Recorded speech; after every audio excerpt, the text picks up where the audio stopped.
Hey guys, good morning, good evening, wherever you are. My name is Daniel Hourigan. I'm the head of effects at CGS Spectrum, and welcome to another edition of CGS Live Houdini Special. Today I'm going to start working on something new, I think. I haven't quite worked it out.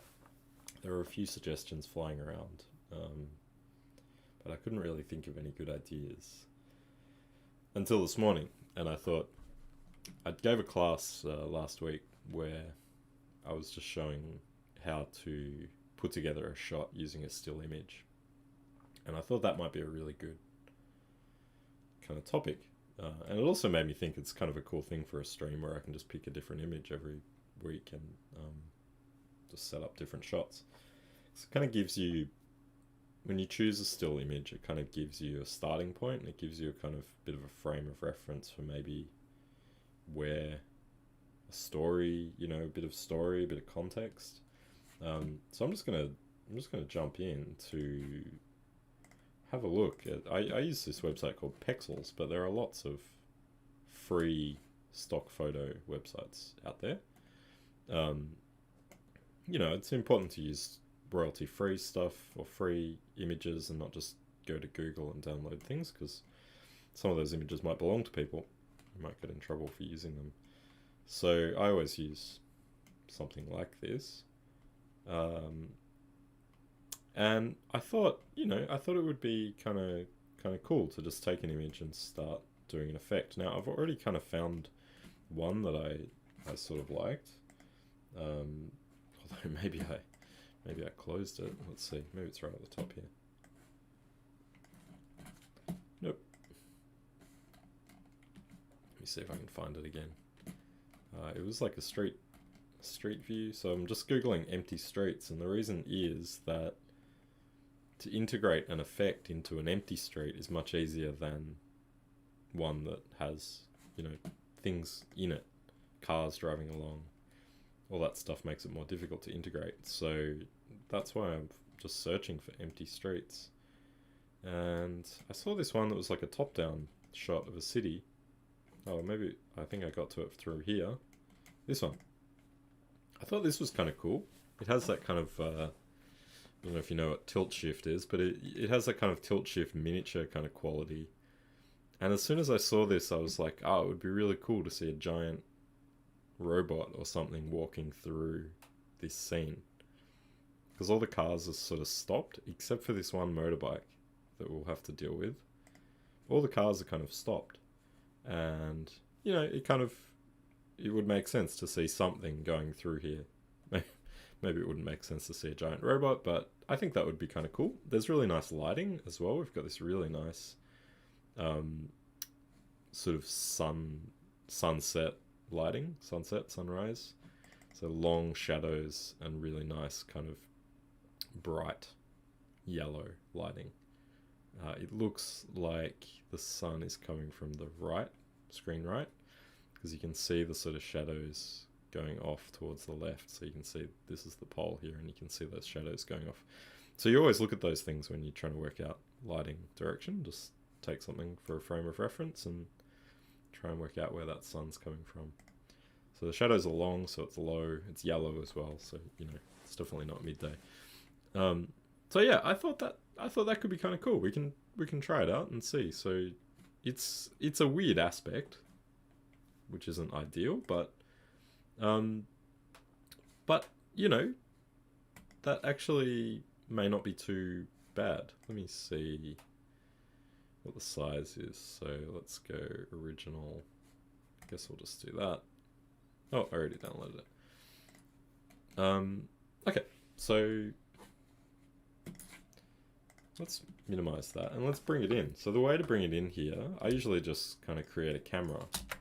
So new camera, and then let's go to the view tab, and under background image, that's where I'm going to put my image. So I'll just go and grab that and put it somewhere meaningful. My stream folder, image shot.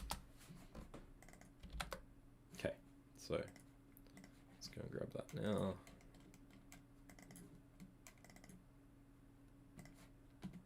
How is everybody? I hope everybody had a good weekend or is having a good weekend.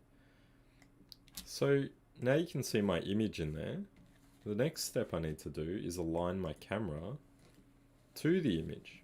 So you can see when I lock my view, I can sort of rotate my view and my background plane stays there because I'm actually moving the camera now. What I usually do is either use this construction grid that we have enabled and try and align the lines to the lines that I can see in the image, or I will also put a grid down so that I can use that grid to align. And I need to pull my camera back quite a bit. We know this grid is 10 by 10, so that's 10 meters by 10 meters. That's potentially 10 meters, but it might be even more. But let's kind of try and get the corners of that to line up. Something like that. And then we could make this long. Let's go 20. 30. We'll go 10 and 30. Do that way first. And you can kind of see that the lines sort of line up in parts, but then over here they don't quite line up. And there's some perspective going on, so we can change the lensing of the camera. So if you take your focal length down, you can see that the camera is starting to warp a little bit. You don't want to do it too much, and it's potential that these lines like that across there doesn't really line up with that anyway, so we should pick a different line, like this one maybe. Looks like I've gone too far.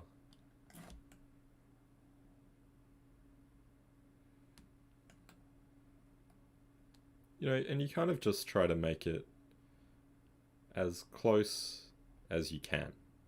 Doesn't have to be 100% perfect. Obviously, the more perfect it is, the better. But I'm not, you know, I'm not overly concerned about it. Just so it works, and when we put something in there, it's going to, you know, it's going to kind of look right. So now I'm going to change this to be that way.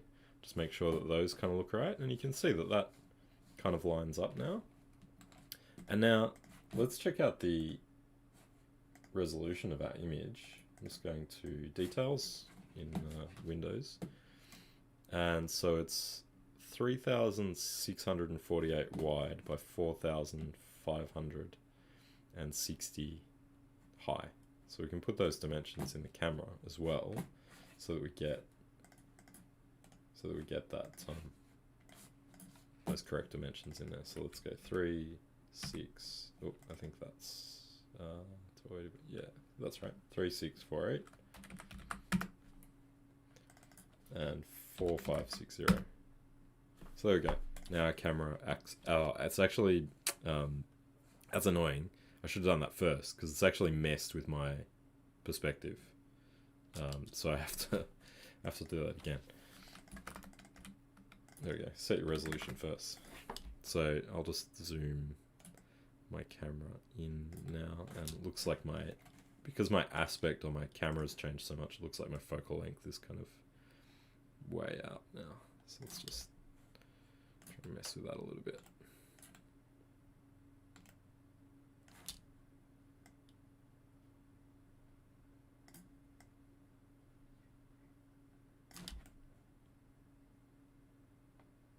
The whole time I've got my camera locked, so any move that I make is you know, being changed on the camera.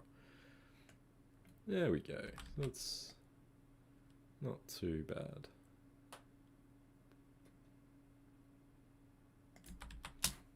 And you know, a good way to check as well is to just kind of put an object in the scene and see how it kind of sits. So, you know, if I was to move this box around, so obviously maybe we could rotate it, because now you can see as I go sort of X to Y, it sort of moves diagonally across. But I wonder if we can rotate it, or maybe that doesn't make sense. No, maybe it doesn't make sense to do that, because if I rotate it, then the grid will be off axes as well. That's okay. Let's extend this.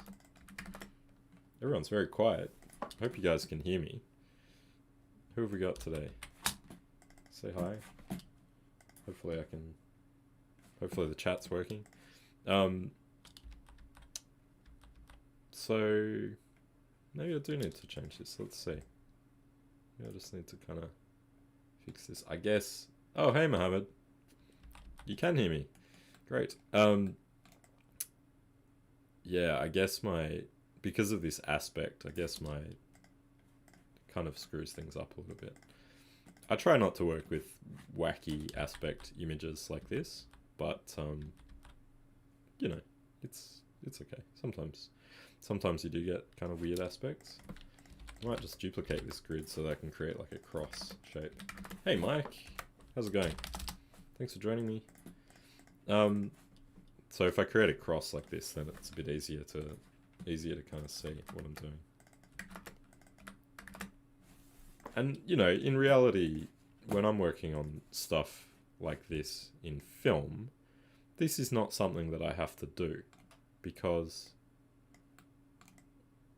this is done for me by a department that is, you know, specialized in kind of, I think actually, yeah, the aperture or the focal length.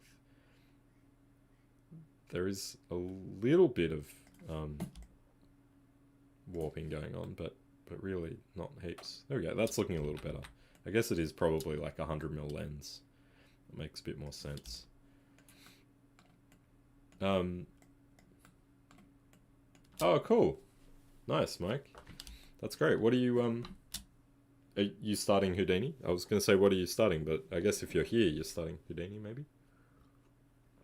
Mohammed, I'm starting a new shot today, and I'm just kind of going through the creation of the camera. So I'm going to use an image that I found, and I'm going to first create the camera, and then, I don't know, I'll see what happens. I'm going to put something in this scene, but the first things first, I've got to make a camera that matches this, this shot. There we go. That's looking a little better. Still a little bit out down here, but I think that's probably, maybe I'll just take the aperture down a little bit, try to get that warping out. I think that's probably pretty good. Now, if I move my box across, it almost kind of goes down the street. You could rotate it a little bit. There we go. That's looking a lot better. Alright, so, yeah, as I was saying, I would not have to ever do this in the context of working in a studio, because there's a whole department that does this stuff. It's called match move, or camera tracking. And there's specific software that you can use to do this, but I'm somebody working at home, I don't have access to that software, so this is how I would, you know, how I would do it. So now if I put a box in my scene, and we can scale it up a bit, you know, maybe we're putting a building in this shot, and just see if it works. You know, move it over to the corner and see if it actually works as a replacement for this corner building here.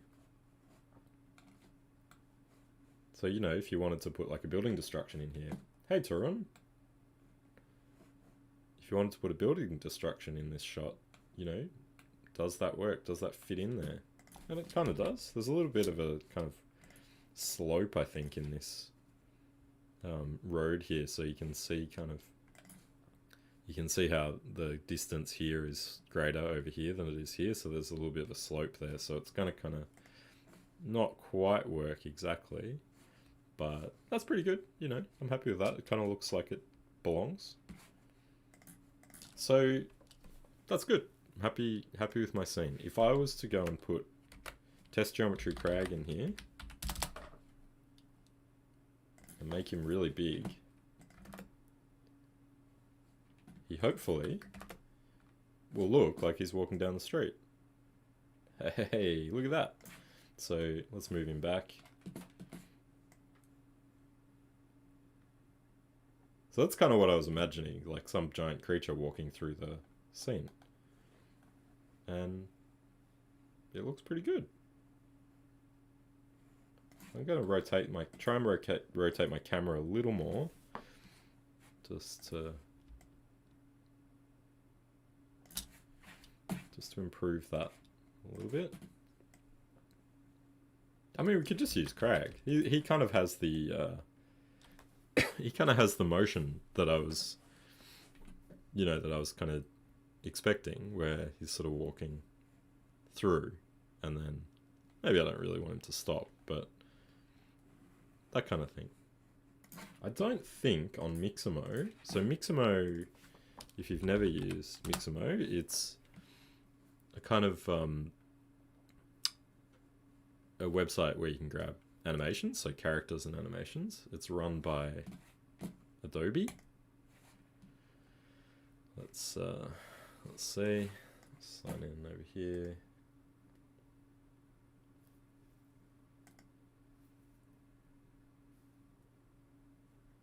Not now. So there we go. It's run by Adobe, and it's a cool kind of website for loading a character. This is one of my favorite ones, the Big Boss. Hey, thanks, Ash. Yeah, that's right, and matching the lighting is a big part of this. Now, I don't think they have a robot character on here, but I'll just check, because sometimes they add characters. But something else might be kind of cool as well to try. Giant Elvis, maybe even the Big Boss.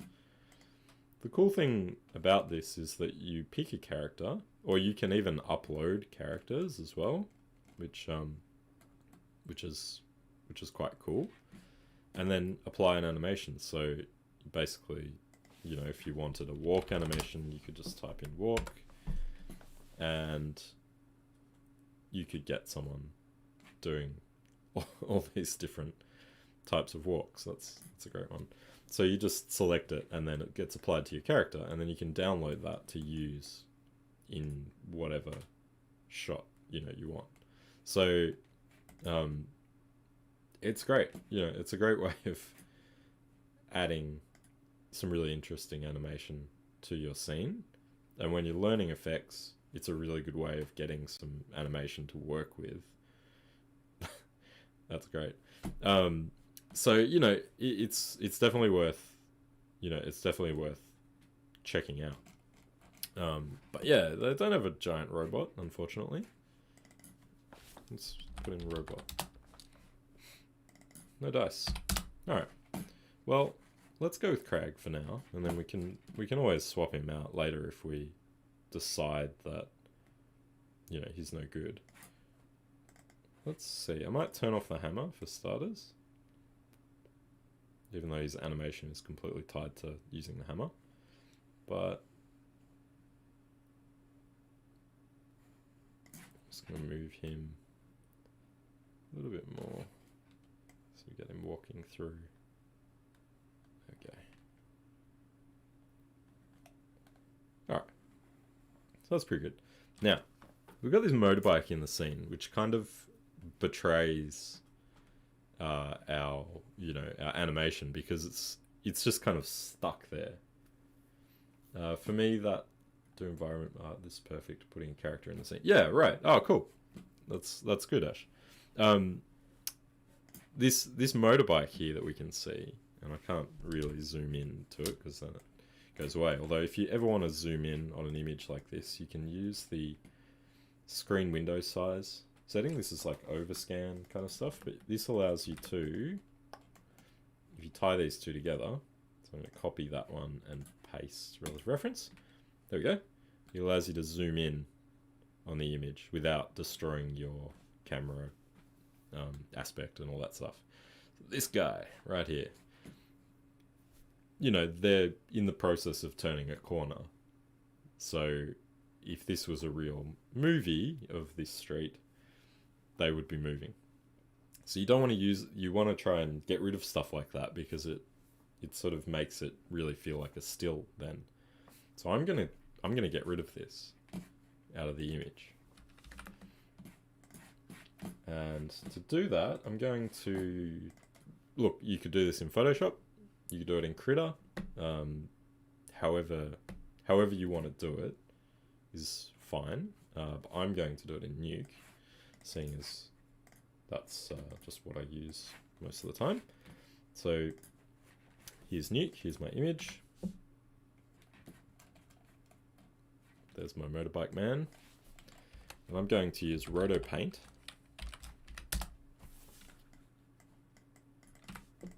Roto Paint is a paint tool. You can paint color, but you can also paint using, I'm holding control there to drag out, and this is basically like the clone tool in Photoshop. So on one side is my sample, so the right circle is my sample brush, and the left one is my paintbrush. So you can see I can, using that same sort of technique that you would do in Photoshop, you can do that. So, you know, it's an art form in itself, you know, learning to remove things from images.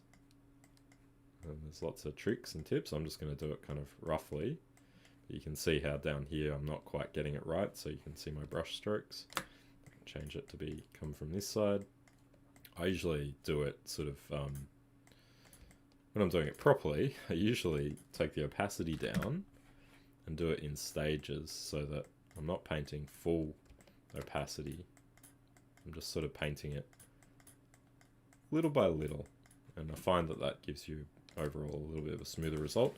Also the brush, you know, you can take the hardness of the brush down to smooth things out a little bit.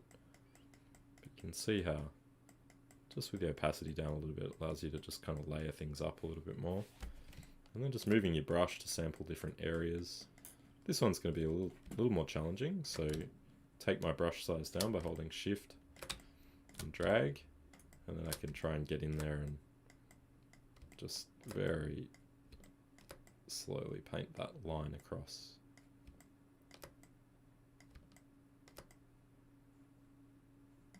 And you know, we're zoomed in really fast, so it's quite a you know, quite a small area we're working on, so it's not going to be super noticeable when this is gone. There we go.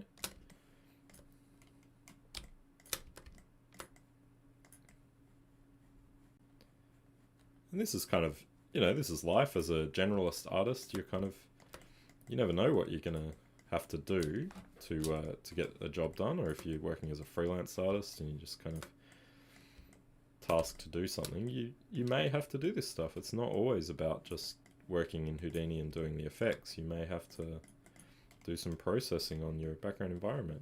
Oh, we're getting there. I mean, that's looking not too bad. It's not super crisp, that little bit, but I think it'll be fine. So it's good to learn all these sorts of skills as well as, you know, mastering Houdini effects, because it just makes you a better artist, and you know, you can be really flexible. You just kind of do whatever you want.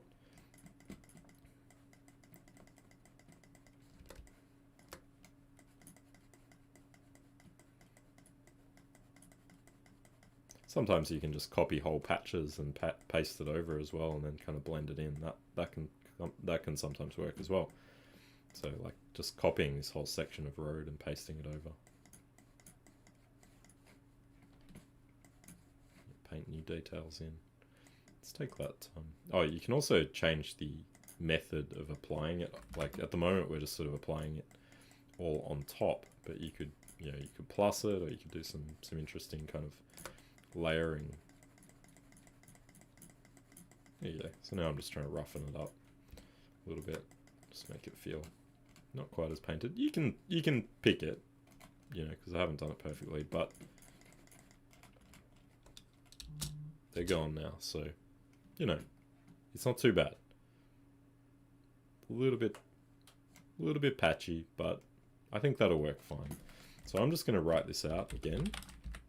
Right image. I'm just going to basically write it to the same location. But I'm going to call this street clean .jpg. I think it was a JPEG before. Yep. Look, JPEGs aren't the best images for you know, doing this stuff, because they are kind of compressed, but it'll be okay. So let's choose street clean. There we go. Our bike's gone. Now he doesn't step on the bike either, which is great. Oh, he did step over it before, but you know, it's out of the way, which is awesome. And the cars could conceivably be stopped because of this giant robot walking through. So there we go. Now before I get to doing any kind of effects, I am going to set up my lighting environment so that, you know, that's done. So let's go stream image shot. I'm just going to call this street scene. And we've already established when we were picking the image that the light, you can use the screen window XY to create offset, so you can zoom in to particular locations.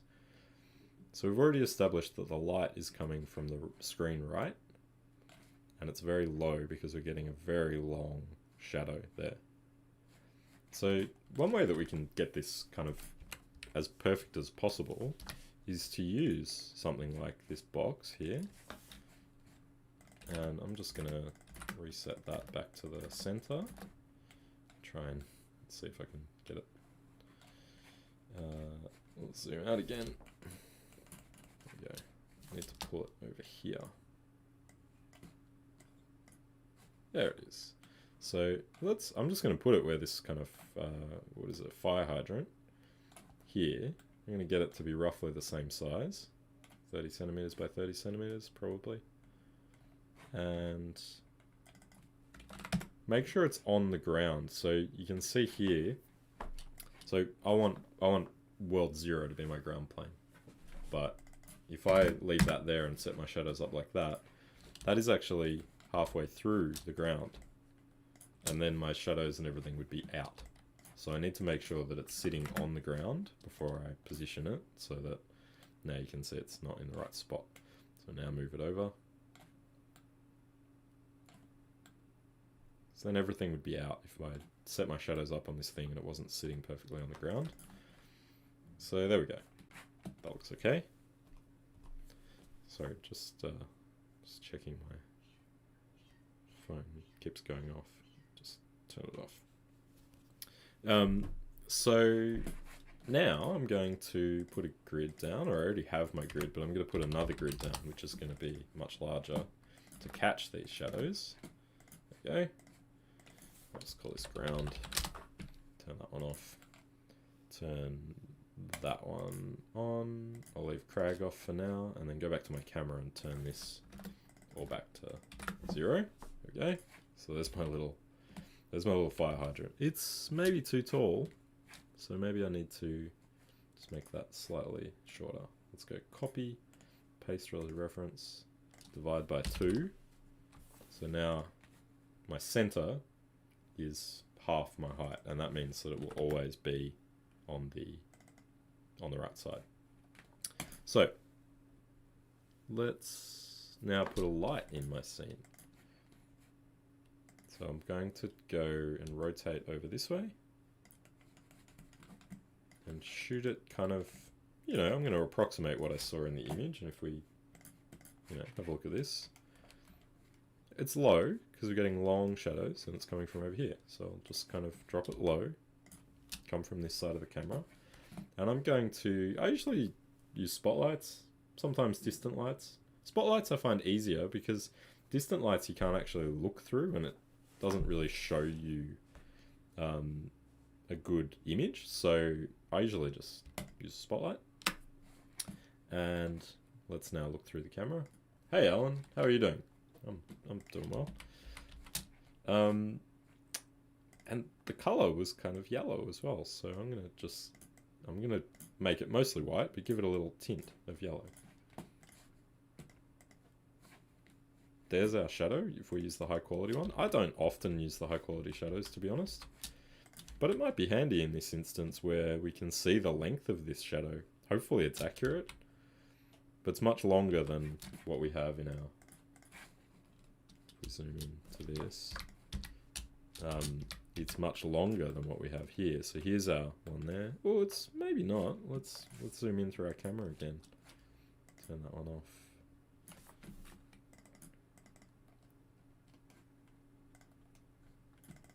It's really handy this when you need to zoom in to an image and just kind of work on something or match something.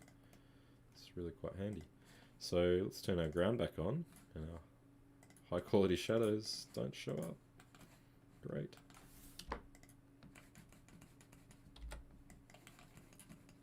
Oh, that's weird. They kind of don't show up through the camera when you zoomed in like that. Well, that's useless. Okay. We're gonna have to do it the hard way. So let's see. I think it's kind of to the edge of that garden bed. Let's check. Yeah, it's right there, the top of that little one there. So our one currently is all the way out here, which means that our spotlight needs to go up. Now I'm going to split my view.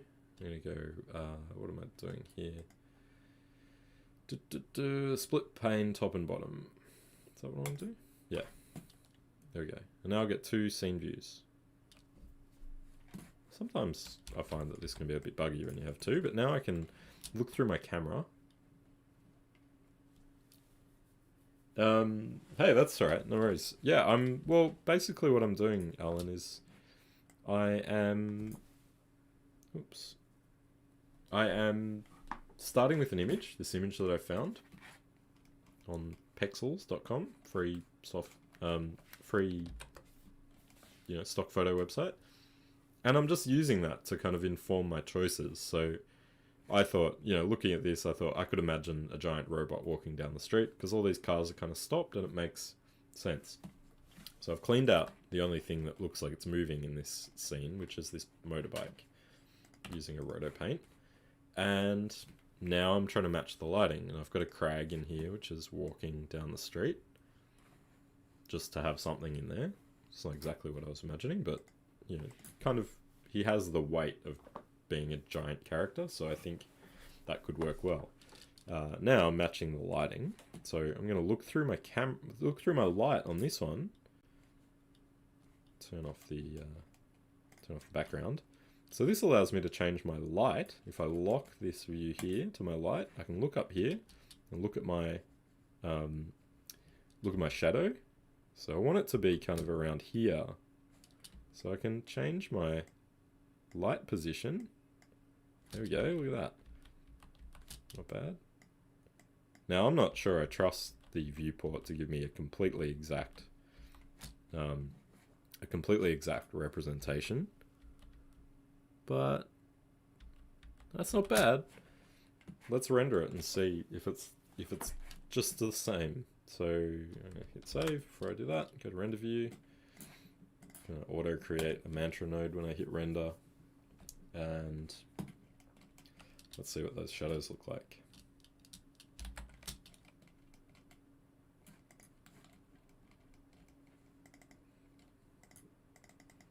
It's pretty big resolution, so yeah, it's gonna be a little slow. Oh, that's not too bad. Let's what do I want to do here? I'm gonna hit stop there. I think it seems pretty good. So I'm gonna do, what am I gonna do? I'm gonna go to this ground and I'm gonna do a UV texture. Perspective from camera. Pick my camera node. That has now created me UVs based on the camera. So you can see those there. That's the UVs. So it's a camera projection. And then if I do a UV quick shade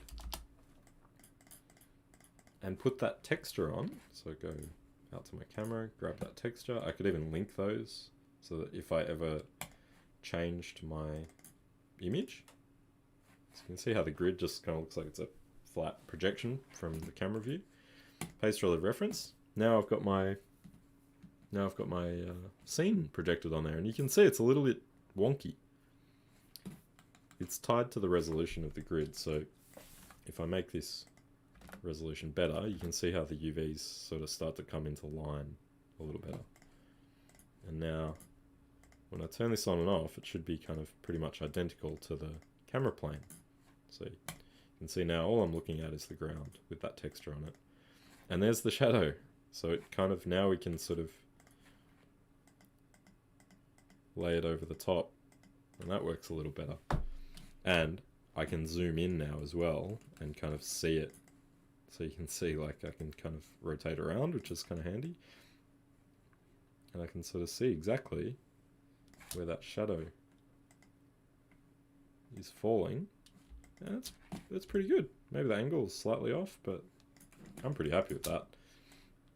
Let's see what Crag looks like in there. So we'll get Crag turned on. Put him in the scene. Now I'm going to... What am I going to do here?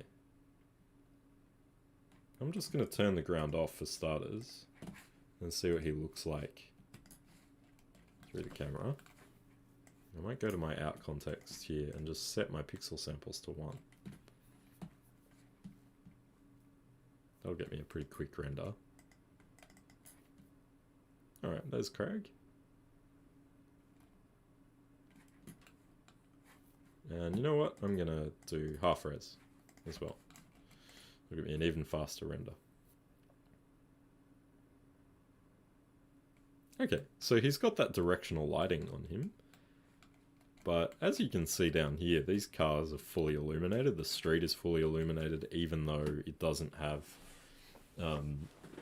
direct lighting on it. So there's light from the sky, obviously, illuminating this stuff.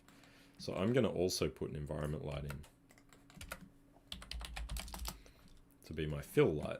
I'm gonna, there you go, you can see it filling in. It doesn't have an image yet, so I'm going to pick, for starters, I'm just going to pick one of these default HDRIs from Houdini.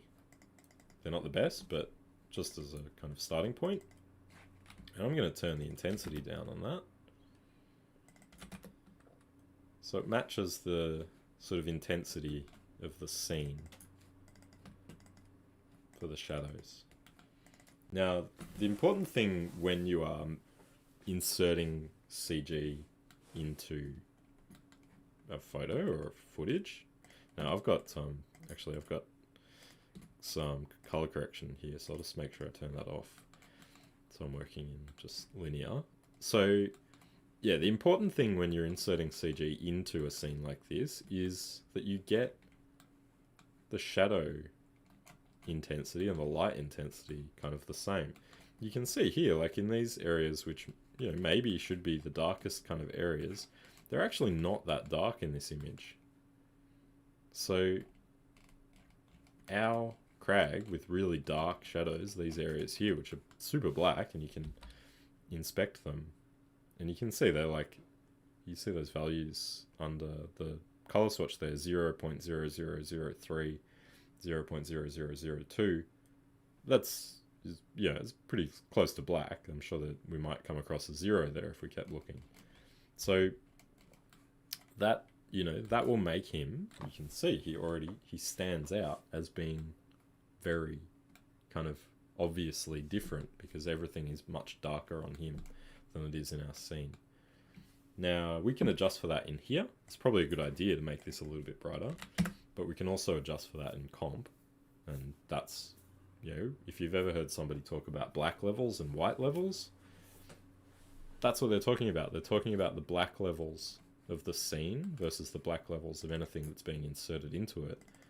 You don't want to make the blacks on your character be any blacker than the darkest part of your image. So you go and find the darkest part of your image and sample it. And you can see here, it's pretty dark, 0.002, 0.0048. But it, you know, compared to over here, we're at like into the 3 decimal places. This guy is still way darker. So we need to think about that. We need to fix it. We can also sample the luminosity over here, and we can see that this is actually quite bright in the image, 0.85, 0.4, 0.28. It's also quite peachy, this color, so let's go back and make our lighting quite peachy. Ooh, there we go. It's looking a little more integrated. And let's crank this up so it's a bit brighter. So we've got a nice bright sunlight.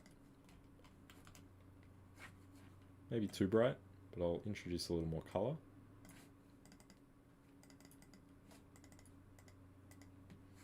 So by, you know, kind of observing the image and even taking readings off the image, we can start to get closer to integrating our character And you can see how, you know, just by making those color changes and a little bit of luminance changes, it starts to feel a little, you know, a little more integrated.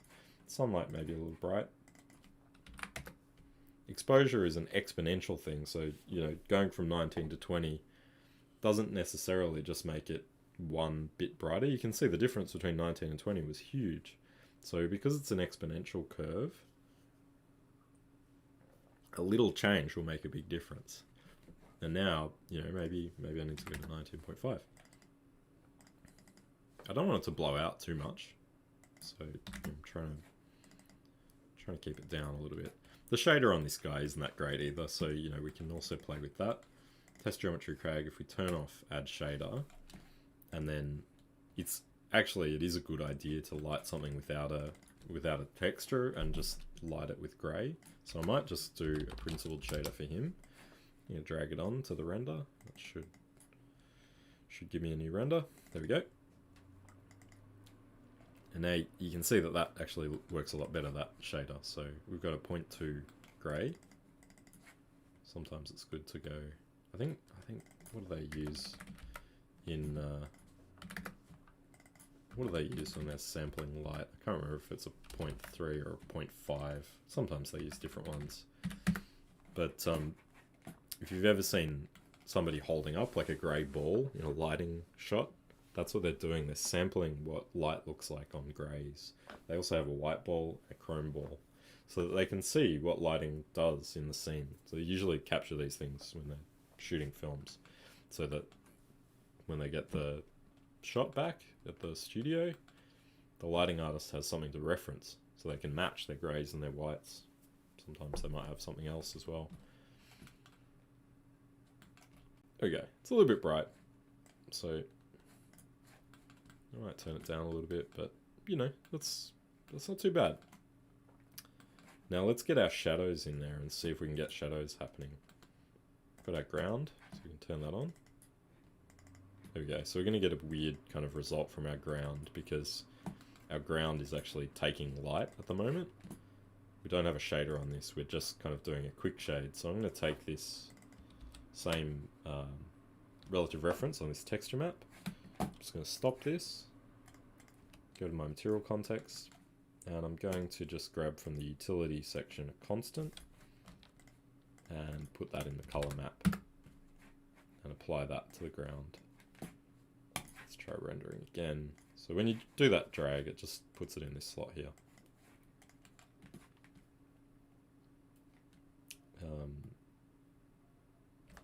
So yeah, oh, maybe not. Let's see, we've got our UV texture. That relative reference, I was kind of a little unsure of whether that would work or not, but let's just,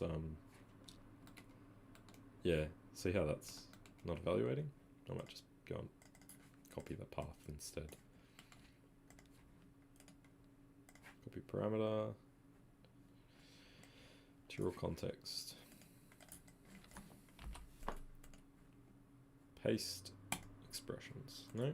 Paste values. There we go. Ah, there we go. Alright. Ah, but you know what? Doing that means that I don't get shadows. So, actually that was kind of pointless.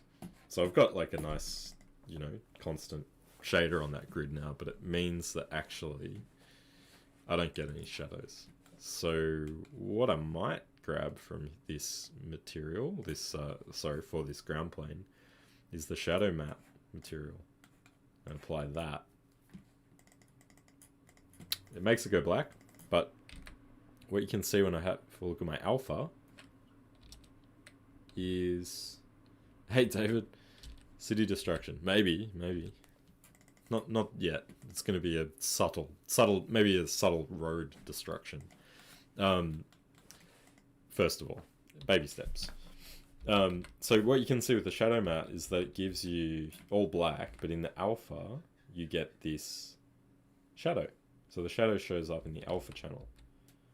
Now, let's see if this works. I don't think that this will actually work, but if I hit D to get my display options up in the render view, you can choose a background, and I can go and grab that image and put it in the background for the render.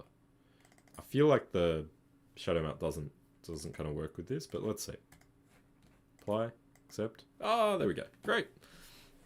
And you've got this. This is the what is it? Display options on one side. You can turn this on and off, which is handy. That's right. Rampage.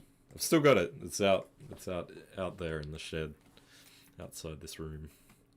Didn't fit. Didn't quite fit. I could probably squeeze it in, but it was getting a bit squashy in here. How are you, David? What are you working on at the moment? So there we go. There's our shadows, and yeah, they're pretty strong. But the way that we're going to use them, we're going to do this integration in comp. So these shadows are too dark at the moment. I mean, we could, if we really wanted to do it in here, go to the spotlight, go to the shadows, and take the shadow intensity down, and you will see how that then becomes transparent. You can also change the shadow color. You can see how these shadows, often shadows aren't perfectly black. They often have a lot of blue in them because the sky is usually blue. So adding a little bit of blue to a shadow can also make it feel a little bit, yeah, a little bit better. Although with the shadow matte, I think you can see how these ones went blue or purple, but the shadow matte ones didn't change. I think it's on the material. Let's have a look. Shadow amount, transparency. Oh, it doesn't look like actually. Doesn't look like they have the ability to take color here. But again, we can do that in comp. Finishing up a short this week. Look, deving the next one. Did I? No, I don't think I saw the last thing you did, David. What was that? Remind me. I'm gonna set these back to 1, and we'll deal with the shadows in comp. All right.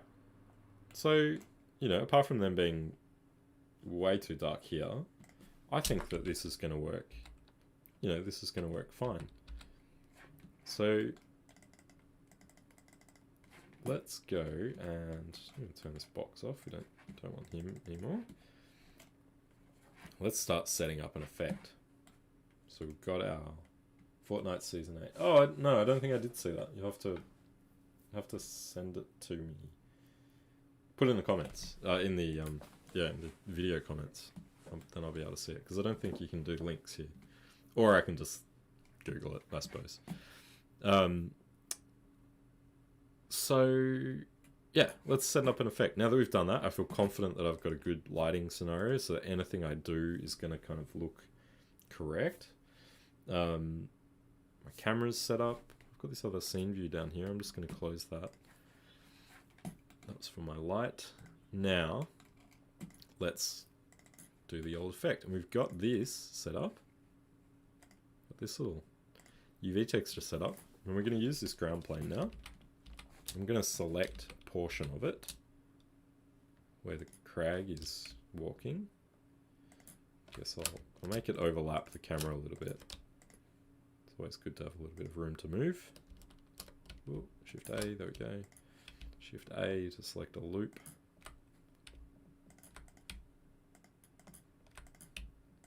And you can see the image tiling because the UV texture on my grid is bigger than the camera view itself. The image just tiles when it's outside the camera. So you can see those repeating.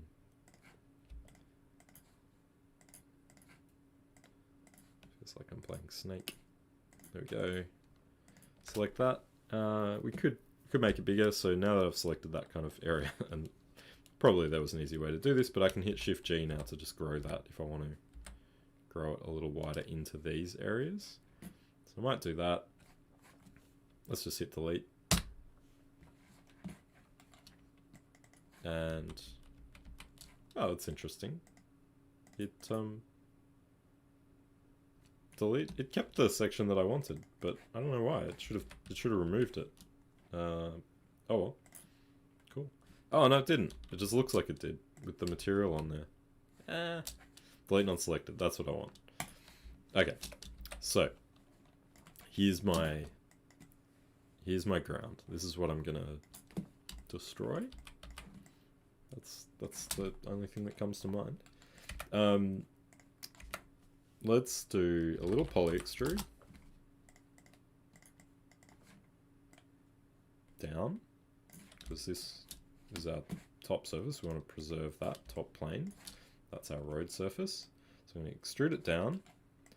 Now it's, because I've extruded it negatively, it's reversed those polygons. So I'm going to put a reverse down, so it looks correct. And I've always got my material that I can turn back on to check. So you can see it looks wacky from any other view than the camera view. But from camera it kind of looks okay. Now, let's do just a simple fracture for starters and see how it kind of works. So just do a Rhino Fracture based on points. Gonna turn off the relax. It's a bit more random. This will give me 1,000 fractures.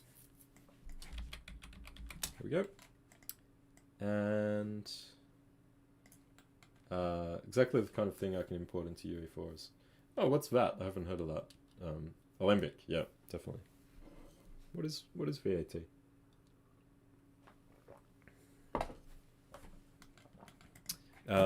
So yeah, we're gonna get him, you know, destroying this as he walks along.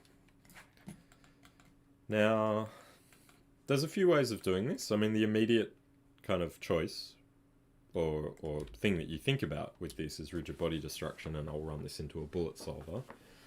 Oh, vertex animated texture. Gotcha. Yep. Yeah, it's cool what you can bring in with the vertex textures. So the immediate choice for this is to go, oh, well, it's a simulation, you know, it has to be an RVD simulation. But, you know, as you do these things more and more, you realize that that is the hardest way to go, because simulations are hard to control. I came up with this technique. I can't remember if I've shown you guys this. Maybe I have in the past. I don't know. I usually show people because I think it's kind of cool. I'll show you again. I came up with this on Tomb Raider to do some destruction stuff. Ground cracking. When something hit the ground would crack and kind of deform. I didn't want to have to do a simulation every time because it's, like I said, it's hard to control. It's time consuming. So I came up with this sort of procedural technique, which I think works pretty well. And what we can do is use Crag. Let's bring Crag in to drive the whole effect. So, where is he? There he is. Crag. Crag is packed by default, so when you bring him in... Hey, Rizwan, how's it going? 66 pack geometry, so I want to access his full polygon, so I'm going to unpack. There we go. Now I can access his polygons. The reason I do want to do that is because I'm going to do an attribute transfer from Crag to the ground. Whoa, crazy. And I'm going to transfer not the normals. That's weird. It's transferring the normals, which looks kind of cool and crazy, but that's not what I want. I'm going to transfer color from Crag. I'm going to transfer red and black. And then I don't want to transfer the normal, so I'm just going to pick CD. There we go. Now I have a little control for how far I can transfer from his feet. And this is going to drive the deformation of the road. So, yeah, I can have a blend as well, so that there's more deformation at his feet and less, you know, I could have it crack all the way out if I wanted to. So that could be kind of cool. Now, what I'm going to do with that is on the ground, I'm going to then, maybe with a point deform, not a point deform, sorry, a point vop, attribute vop, point vop, whatever you want. I'm going to take that red color. No, I didn't animate this one. It's a built-in test geometry. Test geometry Crag. There he is. He walks along, swings his hammer. So it's a useful thing in Houdini, because it's great to work with animation when you're doing effects. And I am no animator, so it's very handy to have something to use. So I'm going to use my color. First I'm going to set up a little deformation. So I'm going to use displace along normal. Plug P and N in for the position and normals. Output P and N.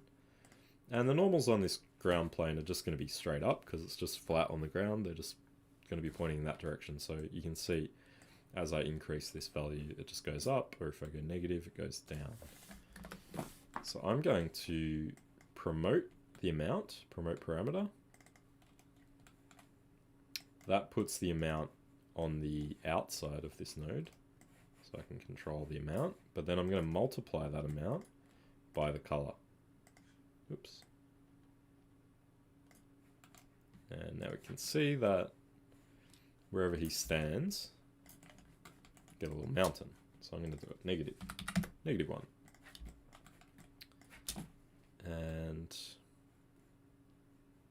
what I might do is actually just sink Crag down a little bit so that as he steps his feet down, he kind of goes into the ground a little bit. So just hide the other one there. So as he steps down, let's just merge these two together. He's actually in the ground. So as he steps, he kind of crushes the ground down. I want to make this sort of... because what you don't want is it to start deforming too much before his foot actually hits the ground. If it starts like this, where his foot's like right in the air and then the ground deforms underneath it, then that would be a bit kind of weird, right?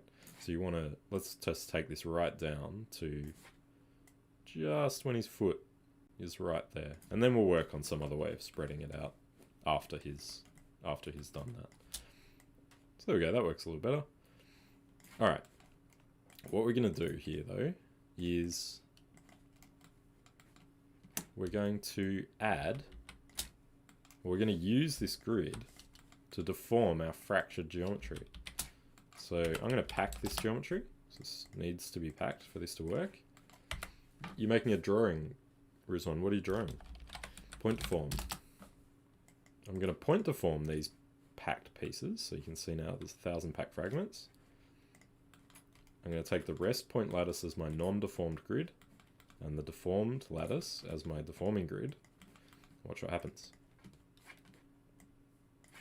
Let's merge that with my crag. You can already see it's starting to happen.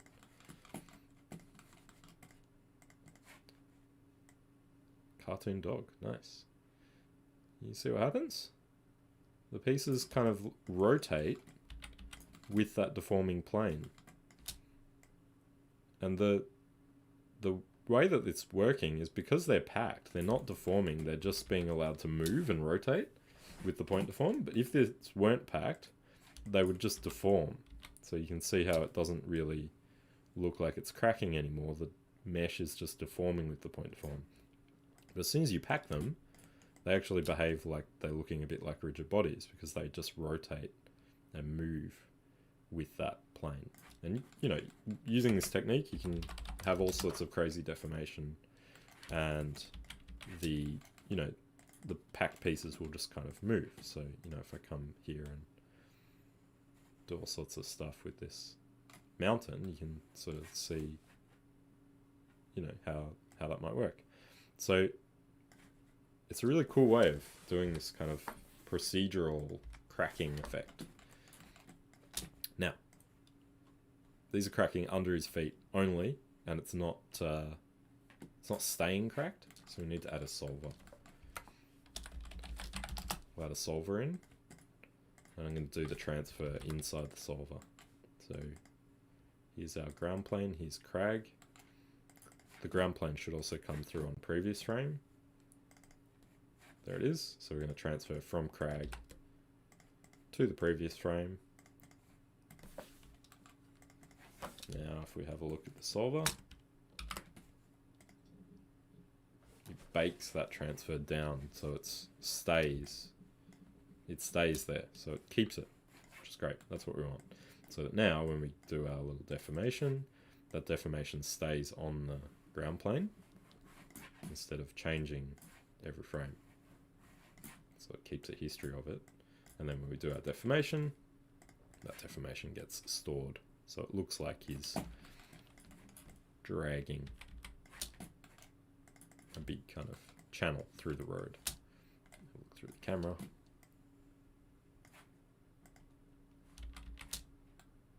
Now our material isn't working, I think, because it's packed. Maybe let's unpack it. There we go. So you can kind of see now how that's working, destroying the road as it goes. He steps on a car. You might need to clean those cars out. Kind of looks like they're all crumpled, but yeah, probably want to clean those out. So I think that's a pretty cool way of doing this kind of subtle destruction where I don't want the whole road to just, you know, fall. It means that I don't have to set up any constraints or any of that sort of stuff to get this unique behavior. And it's really controllable. So now I want to kind of get some more cracks spreading out in parts. So I could go in and maybe change the behavior of my solver or change the behavior of my my attribute transfer, potentially, to get stuff to spread out. One thing that you can do here is use an attribute blur after the transfer so that we do a little blur on the CD, which blurs based on connectivity, so it's not going to blur until that gets color transferred, so it's not going to blur ahead of the foot touching that area. There you go, you can see it really blurring out. So as soon as the foot hits, then it starts to blur, but it doesn't actually blur before that point. So it's only because the blur is based on the connectivity of the points on the ground plane. As soon as it touches, then it's going to start blurring, but because there's no connectivity with the foot, it's not going to start blurring yet. I don't know if that makes sense, but that is then going to spread those cracks out. The blur is too strong because you can see it's just kind of really softening that effect, but it's actually spreading that color out across the whole ground plane now. You get this interesting kind of soft effect, which is kind of cool. But let's turn it down. There's all sorts of things you can do with this. So we can turn the step size down, or yeah, the iterations are only at 1, so just turn the step size down, and then it won't blur as much. Oops. Turn it right down. Let's see what that does.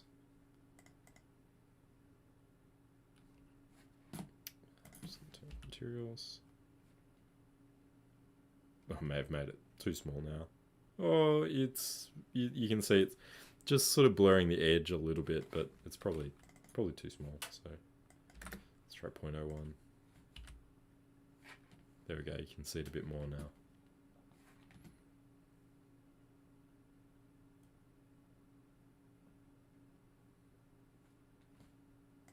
Okay, so let's see what that does.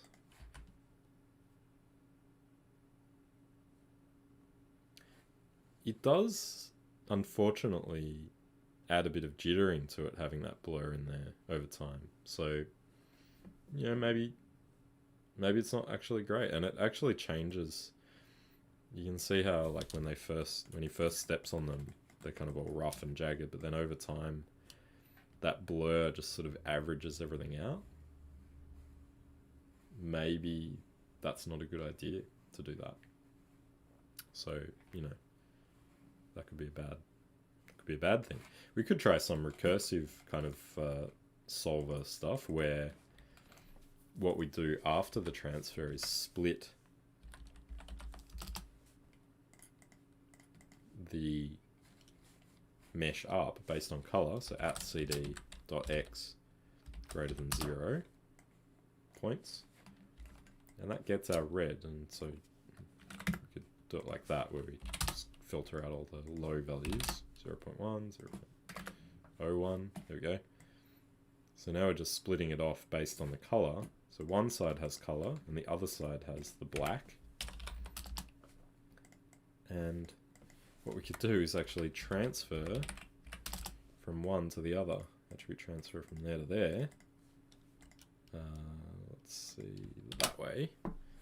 And you can get now like this recursive where I'm spreading from the red that's on here to the rest of the ground plane, so you kind of get this recursive thing happening. Now, it's important to merge those two back together so that you end up with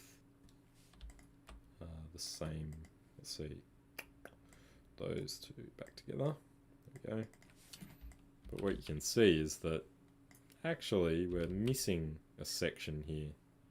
So because I've split it off based on points, when you do that, the edges get broken. So maybe what we could do then is attribute copy.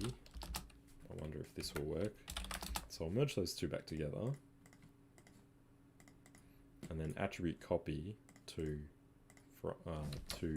before the split from. It's a little bit kind of funny. Let's see if this works. It's gone all kind of weird in here, but I suspect that if we reset, maybe. Ooh, it's gone very weird. Wow, look at that. That's unexpected. To from. Why is that so weird? Oh, you know what? It's probably because this now doesn't match. I wonder if we could do match by UVs. Or match by P attribute. Turn that off. Wow. Yeah, it doesn't work at all. Maybe we can't do that. Or maybe, let's see, attribute transfer. Maybe we should turn it into points. Yeah, I don't know. Don't know if this will work. Let's try this. Turn it into points. Do our crazy kind of recursive transfer thing. Merge it back together. And then maybe attribute transfer that onto the mesh. I don't know. Try all sorts of weird, crazy things to get something to work. You probably don't even need that step, really. Actually, thinking about it, seeing as I'm transferring anyway, probably doesn't matter. You see what? That's what I was expecting to happen. Obviously, that's not great, but it spreads now. It just spreads like a recursive kind of infection type thing where anything that becomes red then starts to transfer red to the rest of the plane, and you've got this attribute transfer which is going to control how much of that occurs. So let's see if I turned it right down, so it's going to be very slow, if at all. Let's make it a little bit bigger, 0.15. 0.2. See if you can see it spreading at all. These grid planes, like the divisions in the grid, are kind of they're pretty big, so potentially you won't see too much of this spreading at low attribute transfer distance values.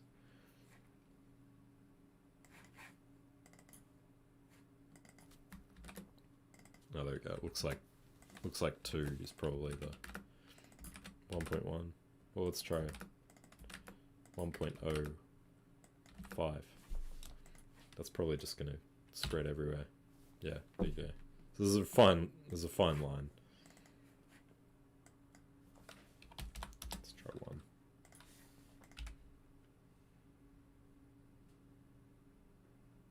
I don't know what the answer is. Play with it. But, you know, knowing that basically we can drive this stuff via a mask means that we can create kind of whatever we want to drive this effect. So we could just add other geometry in. I'm just gonna that kind of isn't really working, so I'm just gonna leave it as very basic. And then I'm just going to do something like this, where go to my top view. That's what it is. Top view, I'm going to put a curve node down. I'm going to draw out. Oops. I'm going to draw out a curve. Which way are we going? We're going this way? Yep.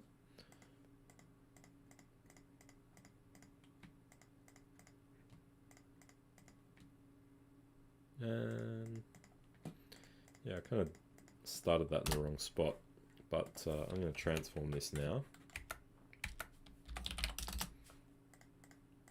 So that this end kind of is in the center, under where Craig's walking.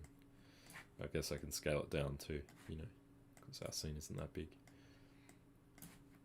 So as he steps across there, what I'm going to do, I'm going to use a carve node to clip this curve, and you can see when I do that, I can actually animate the ends of a line. So I can animate the start and end. And I could use that to transfer. So like when his foot drops down, for instance, I could position this wherever I like under his foot and use that to attribute transfer color. So I could actually, let's see, what could I do? I could actually merge it with Crag here so that it's another object that's kind of going to transfer color. I also need to make that red. There we go. And then let's animate this carve. So steps down, frame 60, frame 59. Set that to 0 on frame 58. And then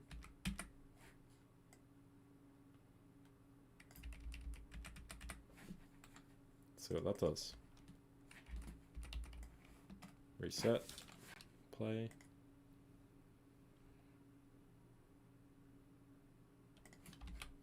Yeah, see that? So what I might do is put a resample on this. Hopefully I can get a few more points along there. Also, yeah, this grid, maybe the resolution of the grid needs to kind of change. So we could do it separately to this one. We don't have to go all the way back to the top to change it. We could just put a subdivide in, or even a remesh to give it like a nice consistent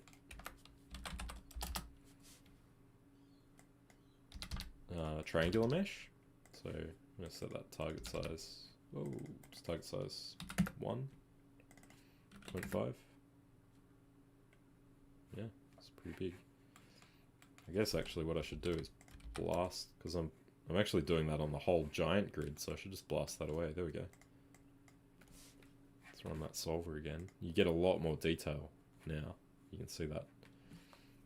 And there's my crack that goes out. Let's see what that does to our little deformation. You can see.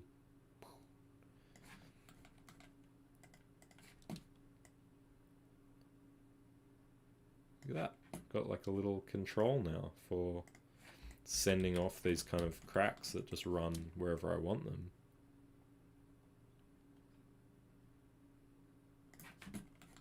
You know, maybe I don't need to run it so far, so I just kind of back it off a little bit on that animation. Maybe it doesn't need to run all the way, so I just kind of turn it down. You can see how cool it is. I mean, the solver needs to be rerun so it updates properly, but you can see I can just kind of terminate it there if I wanted to. And then I could put these wherever I want. So just copy that, merge it with this guy, move him around. The start is going to be at this end of the crack, so you know, maybe I want to kind of run it that way. Yeah, it's good. It just gives you like this crazy amount of control. That so let's run our solver again. And you know, when you're looking for very specific behaviors, which often is the case, this is the ultimate way of, you know, doing it. After you work for a long time, you know, trying to address notes with an RBD simulation, you'll be like, screw it, it's too hard. Let's come up. There's got to be a better way. And this is the sort of thing you come up with. So there we go. So we get like some, you know, cracking, and it's all animation based now. So I can change the timing, or if someone doesn't like the timing, it doesn't look right when I do a play blast, I can just fix it. So let's check it out. Yeah, so you can see, like, you can just send those cracks wherever you want. It's kind of cool seeing it go into the pavement a little bit, but maybe it's a little bit incorrect. And then we could always put another grid underneath, or some other geometry underneath that is just dark to be like the kind of asphalt underneath. Hey Vanya, how's it going? No worries. I'm glad you made it. Thank you for thanking me. I'm glad that you get something out of it. That's awesome. So yeah, you can see like it gives you that little moment in time, which is a really designed kind of element. It's something very kind of, you know, you've chosen to do that. And that's what you see in effects when you're doing them in film, is that there is a lot of these kind of designed elements where someone has gone, let's put a crack there, you know, let's have this happen at this particular moment. That's a lot of what we do. So it's those things that take your shot and make it, you know, just so much better. Yeah, I'm seeing some transfer stuff happening that I don't want to see. So actually what I'm thinking is maybe my transfer from Crag, I transformed him down, but maybe I shouldn't do that for the transfer guy, but I should do it for the animated, the renderable one. And then maybe that will look a little better. Because at the moment he's sort of deforming it everywhere under his feet. But I only want it to, yeah, like that. See, that's better. Only when he's kind of, maybe that foot is kind of dragging a little bit, so there we go, that feels a bit nicer. There's a little bit of there. Yeah, maybe his foot's a little bit too down. And we could always just transform him up as well, so that we get the behavior that we're after. Just raise him up a tiny bit. This one is purely for the transformation, for the transferring of the value, so we can kind of do whatever we want with that. Yeah, exactly, Ellen. It's thinking about all that stuff, thinking about like, well, what would happen if a giant robot was actually walking along the ground, and there's like, yeah, there's gaps and, you know, sinkhole type scenarios where the road kind of fractures and then it reveals all these gaps and stuff under the road. Speaking of, you know, pipes and stuff like that, I think it presents another opportunity for some cool effects. Hi Hamid, how are you? It presents, you know, an opportunity to do steam and other kind of cool stuff. I'm alright, thanks Hamid. I've been busy moving house and settling into my new house, but I'm doing well, thank you. Vanya, hi Daniel, what course can I sign up for where you teach Houdini? 7 months into Houdini journey. Well, we have, at CG Spectrum, I teach both introduction to Houdini classes, which are not just purely basic courses. They are pretty full-featured, and I do teach things like this where like you can make a shot from an image. But they sort of take you through every facet. But then if you complete that, you can go on to the advanced course. Or if you can demonstrate that you have those skills already, then you can go straight into the advanced course. So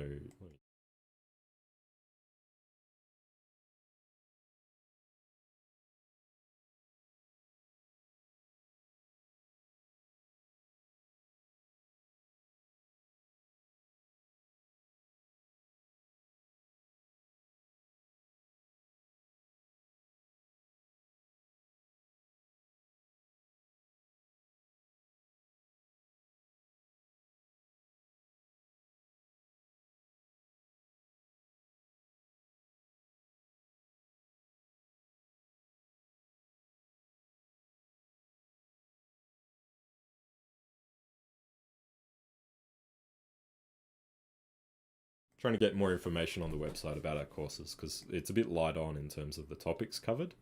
But if you ever have any questions, feel free to reach out, and we can, you know, I can tell you more about it.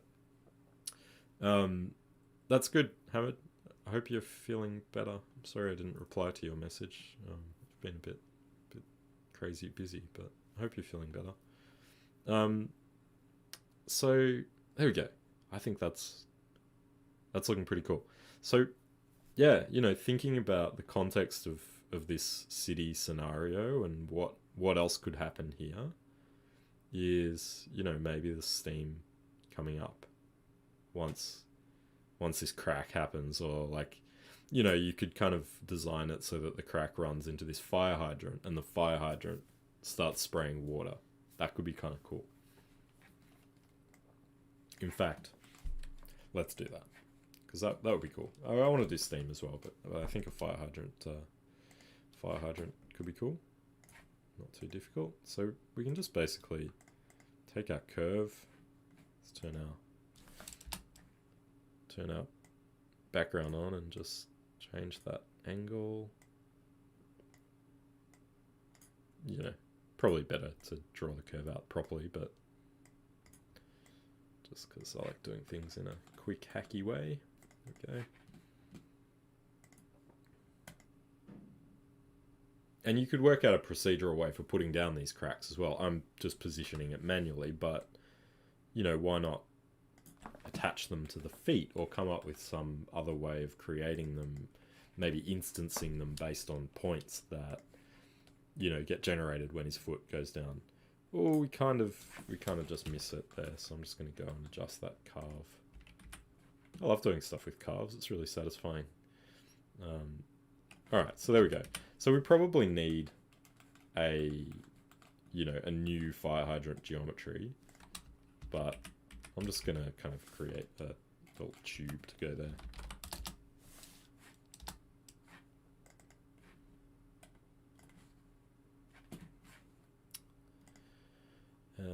Transform.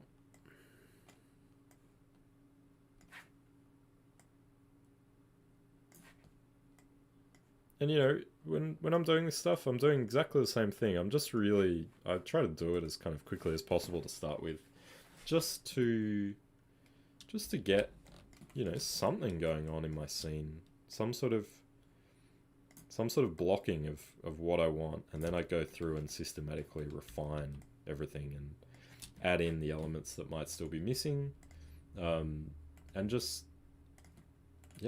kind of go through step by step, but try to lay down the foundations for everything fairly quickly.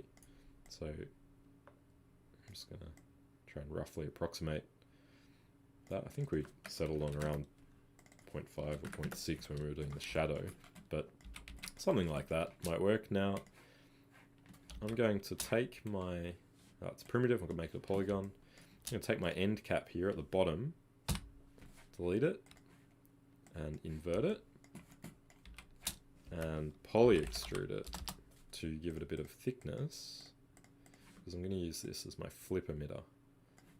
Extrude back turned on. Points from volume. Point separation 0.1.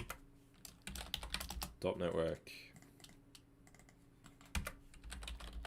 Oops. Flip object. Flip solver.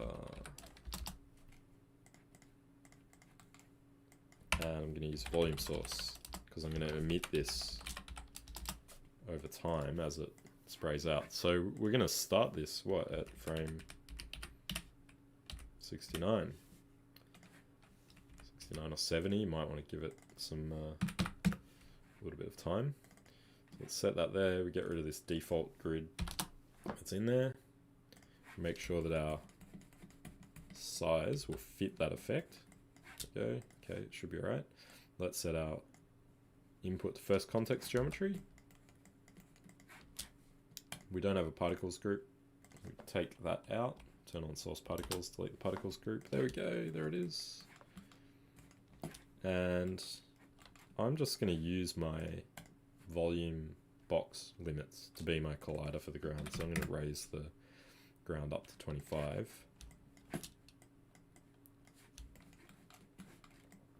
Sometimes it can be really hard when you've got a really small kind of thing.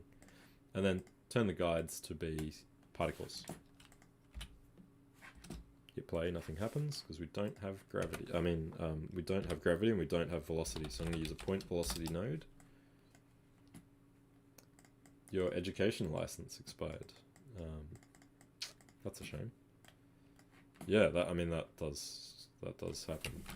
I think it lasts for a little bit after you finish Hammered, but does eventually expire. So there we go. Now you want to turn off reseeding. There you go, you can see how I get much more solid effect there, and I'm going to put gravity on. Aha, there we go. And let's just turn on the closed boundaries, negative y. There we go. Looks a bit like a fountain, but not quite.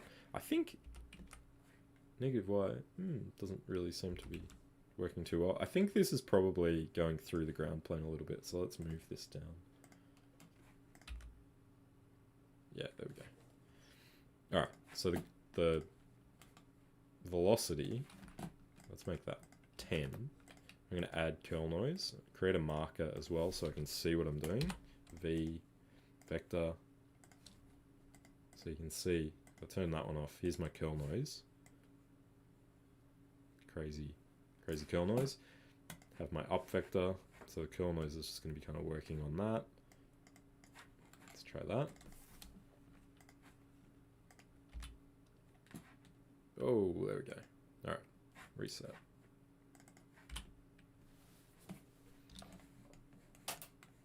Kablamo. That's, yeah, it's interesting. It's a little bit crazy. Probably want to roughen that up a bit. So let's go to our points from volume. I'm going to put jitter scale 1 and jitter seed $F. So it changes the seed of that distribution of points every frame. So you can see now it's just jumping around every frame.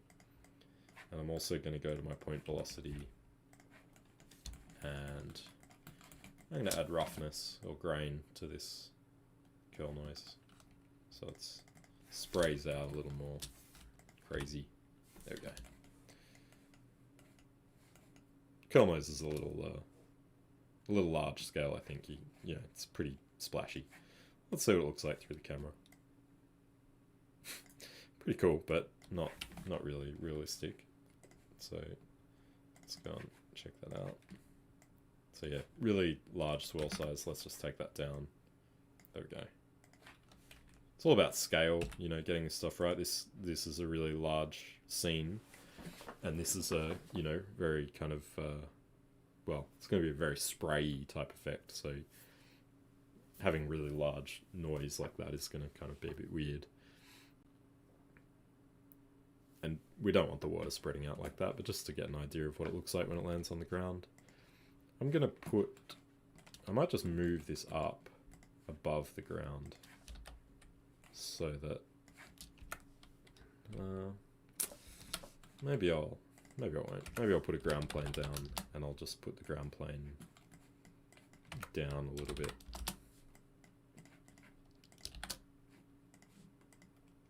Like that.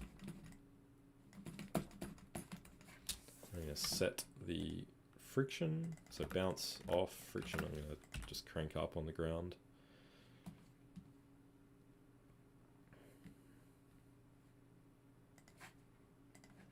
Turn that one off.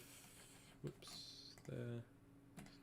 Physical here as well. Friction 1 on the particles, and then just make sure that it's turned on under the behavior of a particle motion. Otherwise, it doesn't use it at all. I think our ground plane probably is still above it a little much, so let's take that down. Maybe more.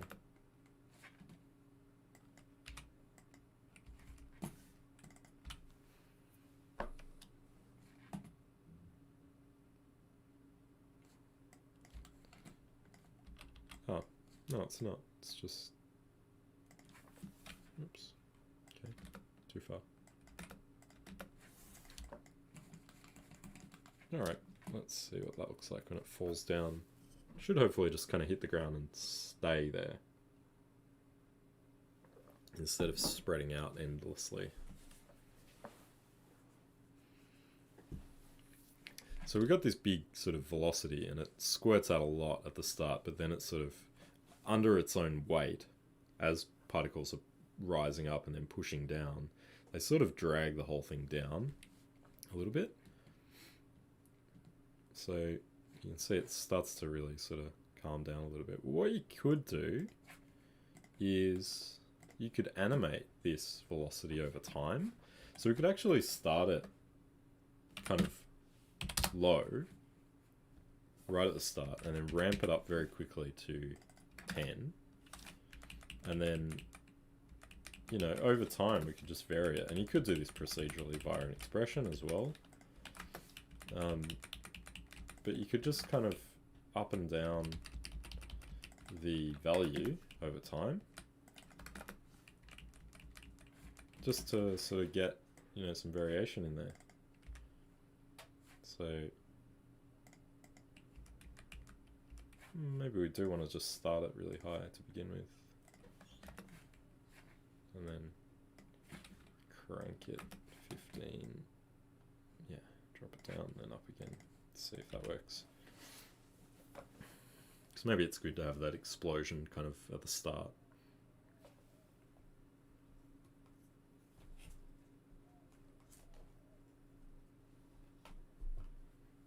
And then hopefully by cranking it up again, it will kind of, you know, it will get a burst. There we go.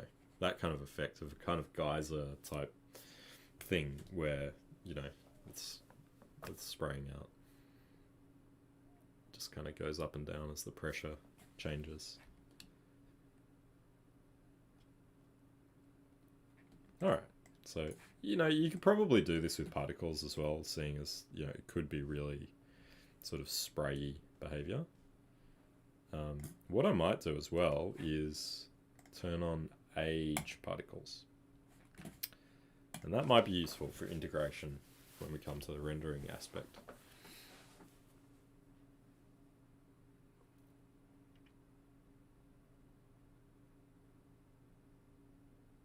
So let's take a look at that out here. Dot import fields, flip fluid, dot network, slash flip object. There we go. I'm just going to color these white because it's probably all you would see with this stuff is just a lot of just turbulent white fluid.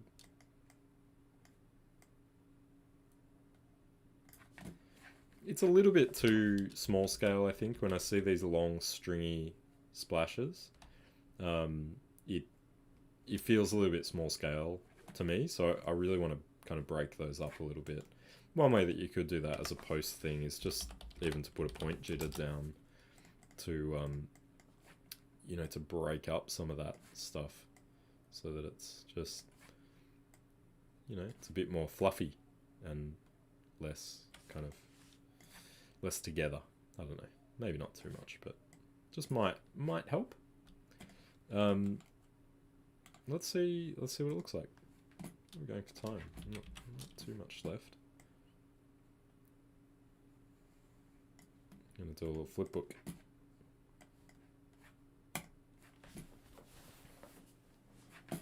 Whoa. Okay, so this is one thing when you do flip books of weird aspects. You need to make sure that you look at the size, and you can see it's turning on 1280 by 720. It's not what I want to do. Let's do that again. There we go.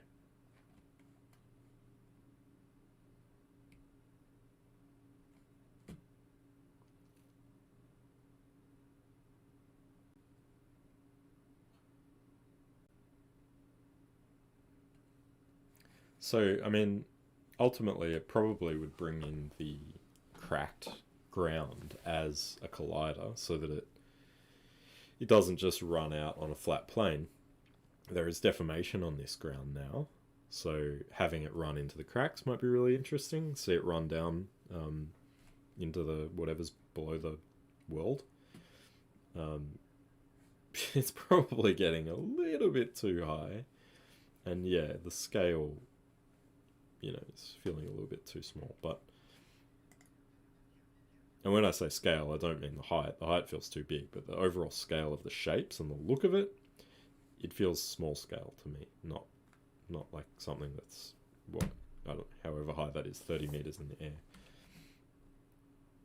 Though with effects like this, you can use that as a kind of base simulation and then add a lot of spray particles and mist through pyro to it, and that can help with the idea of scale. We can also do something like this where, oh, reset my flip sim, that's annoying. Where I turn on the age attributes, right? So let's see what we can do.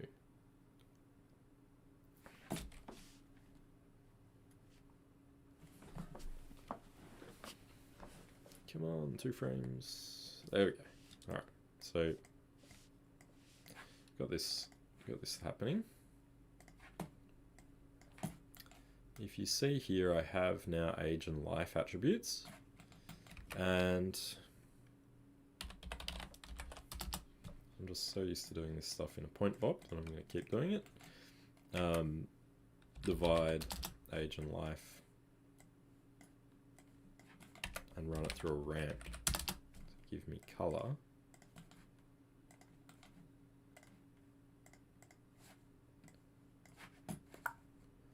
Let's check that out. Let's have a look at our values. Age, life. Life is 100, which means that when you normalize it, it's going to be really long until this thing starts to go white. So I might, instead of dividing it by 100, I might divide it by, let's make it constant. We can just sort of say what the max life should be before it goes white. So 10, 5, 2, whatever you want there, basically. There we go. You could run it through a fit as well. That'd probably work. But now what I can do, actually, yeah, let's run it through a fit. So let's just say 0 to 2. Comes out black. Actually, what am I going to do? I'm going to make it, whoops, I'm going to make it go the other way. So white to black. Oh, actually, I can do that in my ramp. Flip my ramp. It's easier. There we go. So I can make it come out white and then go black over time, like that. What I'm going to do with this is use it to drive a map or something, or a mask. Maybe I need to change that. Promote my parameter there. There's my max age. So, yeah, I can change that. So over time, what it's going to do is sort of fade out to that black as the age increases. So I could use this same way that I was using the attribute transfer method earlier. If I put a grid down here, I probably should grab the same grid, but just lazy, so I'm going to grab a new grid here. Whoops, 100, 100, 50, 50. There we go. Attribute transfer to from.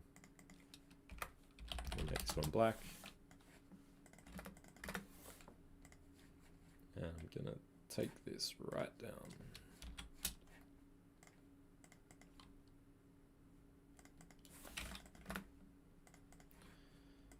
All the way down. Alright, probably remesh this again just to give it a nice dense. There we go. Well, it's pretty dense. Make it a blurry map. And what we will see is as it first comes down, it goes white. But then over time, because this is reducing over time, this age, based on the age of the particle, it's gonna reduce down that color as well. And this could be used to create that feeling of wetness on the concrete as the water sort of spreads out and wets that area. There we go, you can see it. It kind of feels like water running over the surface when you do it nice and small like that. It's going to wet that area, and then over time, as that water ages and goes black, that wetness is going to sort of evaporate. You could run that through a solver, so it prints it on the solver and reduces down as well. You could also delete the particles as they age, so you could blast based on age. so they stop transferring. So at age greater than 2, for example, it's going to remove any particles that are older than 2. Set to points. There we go. So you can see they first come down, hit, and then they start to disappear as they get older.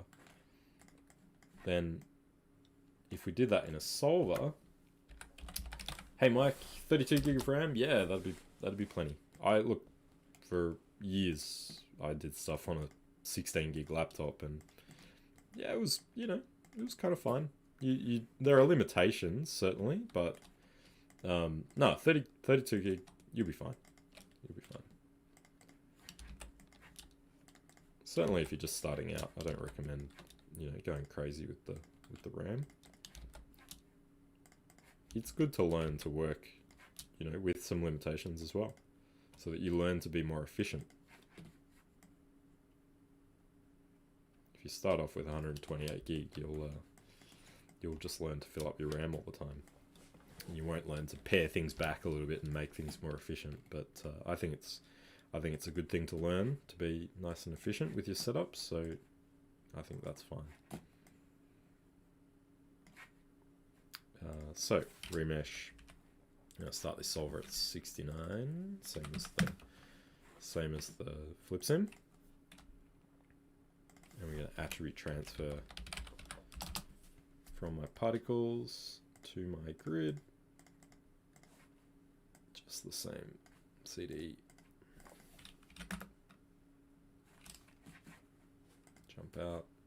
So this will now kind of do it incrementally over time and store that result.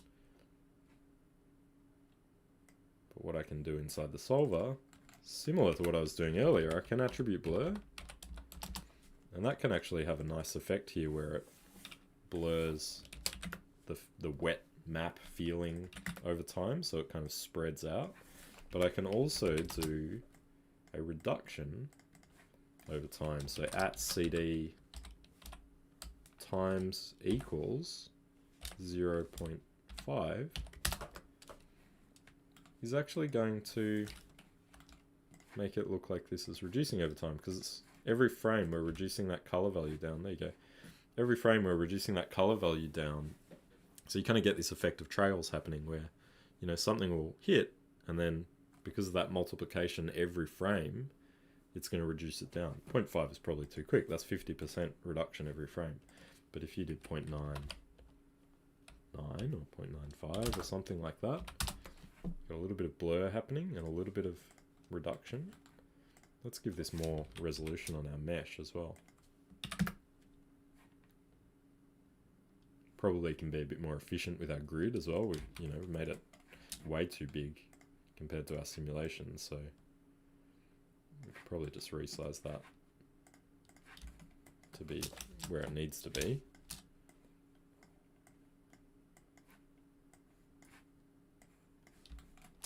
Work smarter, not harder. So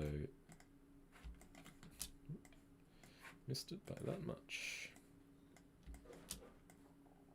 There we go, something like that. Okay, let's try that again. Demo reel content, Vanya says. Somebody who's hiring for VFX positions, what you would suggest in terms of demo reel content? Should there be any breakdowns, nuclears, preferred length, or number of shots? Number of shots, yeah, it could be whatever. I think preferred length is certainly under 2 minutes. And that can be hard to hit 2 minutes when you're starting out, so it doesn't have to be that long either. A minute and a half is fine. What is important is that it's only your best work. Breakdowns are useful, I find, because it does help to show what has happened. You know, sometimes it can be really kind of difficult to know what I'm kind of looking at, what you've done exactly. So a breakdown can really help show that off. It's also a good way to pad your show reel out to be slightly longer if you're struggling for time. Demo reel content for a junior effects artist, I want to see things that, you know, if I have a position that I'm trying to fill, I want to see the skills that that I have tasks that I'm going to give you when I hire you. So I want to see that you can do particles really well. I want to see that you can do pyro, dust simulations, bullet hits, sparks, all those things that you're going to get tasked with as a junior artist. So it's not massive destruction sequences, it's not explosions. You can have that stuff on there, but you're not going to get given that stuff as a task, because it's something that, you know, is only given to someone that's trusted and that has demonstrated that they can do things well and on time and on budget and all that kind of stuff. So you tend to be given smaller tasks when you're just starting out, and if you demonstrate that you can do those well, then you get given slightly bigger tasks. So I think it's good to see that sort of stuff on a show reel, because it goes, oh, we're working on John Wick 10, whatever. Got lots of bullet hits that we need to put in here. This person does great bullet hits. Let's get them in. And, you know, that's a very easy thing for me to just go, yeah, great. We need you. We need you to do dust. We need you to do all these things. Particles are, you know, the foundation of a lot of effects. So it is really good to have some particle effects on your show reel. And not just magic, real things as well, like sparks and lightning, and yeah, you know, there's all sorts of different sparks. You could do a whole show reel of sparks. Yeah, that's the sort of stuff that I want to see, you know. Destruction stuff, if I see a bit from a tutorial, you know, that you've just copied, I'm kind of glazing over at that point, because it demonstrates that you can follow a tutorial, but it doesn't demonstrate anything else to me. Because we can all, you know, do what we're told and follow, click buttons and, you know, do all that kind of stuff. Or potentially even download the example file and render it and pass it off as our own. It's much better to see original work, you know. That's what really would set apart two different artists. If one gave me some, you know, some good looking tutorial work, and someone gave me some, you know, maybe questionably presented but well executed original work, I'd probably go for the person that had the original work on there, just because you can't trust tutorial work necessarily by itself.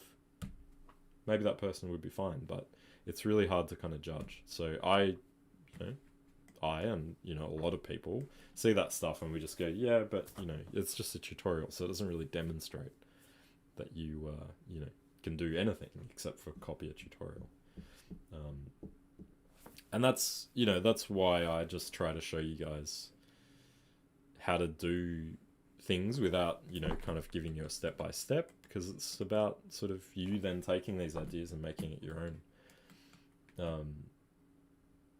Cool, that's good. Look, you can absolutely have tutorial shots on your thing, but just know that that's how most people, you know, in this industry who have been doing this a long time, that's how we view them. It's like a kind of, you know, yeah, it's not a good demonstration of your ability, because we see them on the same show reel. Like, you get 10 people's show reels and they all have the same tutorial on them, and it's like, yeah, I don't know, how do you judge that? So yeah, look, keep it original and just make sure it's your best work, and keep questioning, you know, is this good? Are there problems with it? If there are problems with it, everyone who's reviewing it is going to see them as well. So keep, you know, just keep pushing it, and keep self-critiquing and saying, how can I make this better? Hey, anytime, guys. Yeah, look, please, you know, share with me. If you have stuff that you want me to review, I'm happy to take a look. You know, it's a hard kind of thing to get into the industry first off, but, you know, it's possible. I've been through it. You know, we've all been there. We've all been there trying to get in and get our foot in the door and get our first show reel done. My first show reel, which I can't find anymore, is very, you know, it was pretty bad. It was pretty long, and it just had a whole bunch of random stuff on it. And I remember, you know, talking to the person that first hired me, saying, like, and they were like, oh, I remember your show reel. It was that weird one. with all the random shots on it. I was like, yeah, that was me. I just tried to do as much as I could. And look, it got me a job, but yeah, I probably wouldn't advise someone to do the same thing.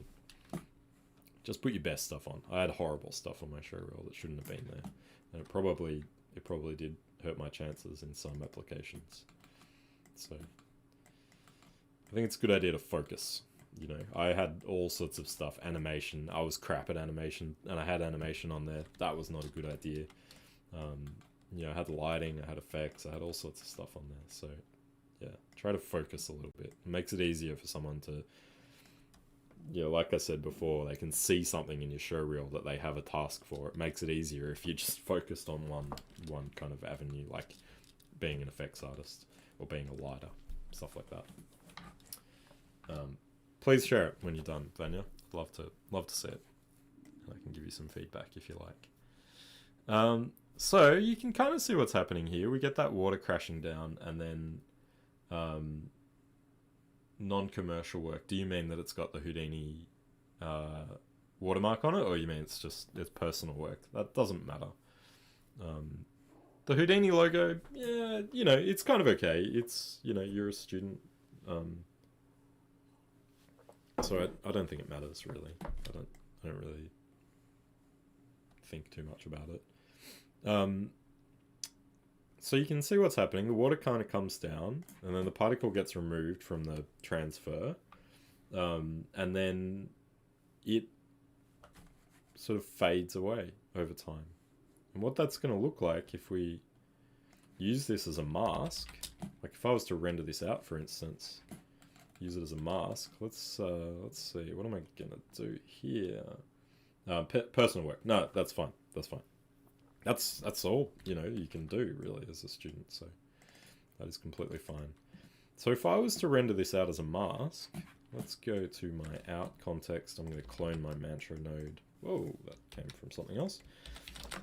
The copy buffer can be a bit slow in Houdini sometimes. Coffee buffer. I have a coffee buffer. Let's call this wet map. And I'm going to render just that object out. So that was the tube, I think. My labeling's not doing too well. So I'm going to give this a constant shader as well. Oh, grab it from here. And grab this constant shader. And that means that it's going to have no lighting. It's just going to render fully emissive. Oh, look at that. Looks good. Let's go back. Wet map. Render. So I don't need lights for this one, so I've turned those off. And there you go, you can see there's my image. I'm going to just turn off the background and oh, that's interesting. Oh wait,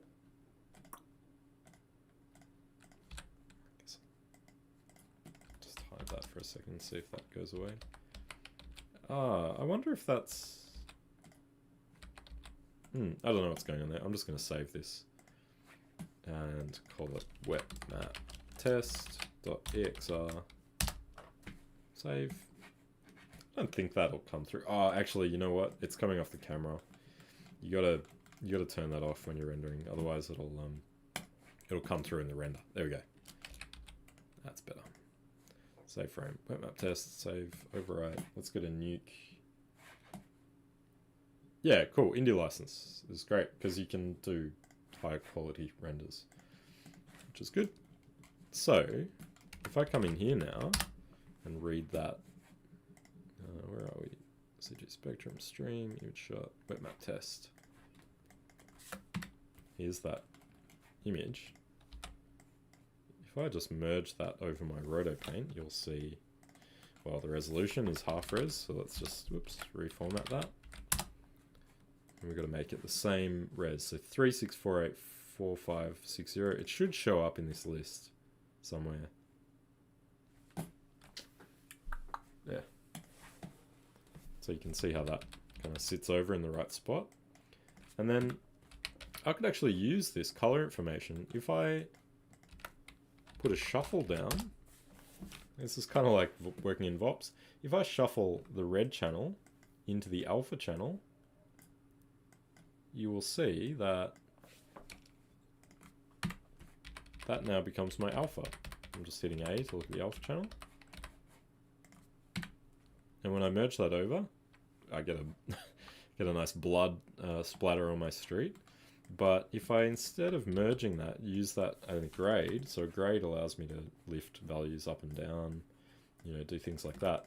If I put that into a grade as the mask, and then grade the street, you can see how I can actually make it look like the street is, you know, a little dark, or a shadow. Shadows can work the same way. In fact, that's what I would do with the shadow pass from Crag. So I can make it look like the street is kind of getting wet by darkening it down. And then we'd get the render of my water as well. So I'll stop that. So I've got two things going on in this. I might just create another. Well, I should do it properly, but I'm just because we're running out of time, I'm just going to stick my view flag there. Go to my render view.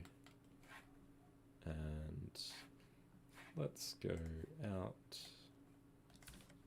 create another one of these and call it water. I'm going to turn my lights back on. Tube, let's render that. This has got a constant shader on it, so, ooh.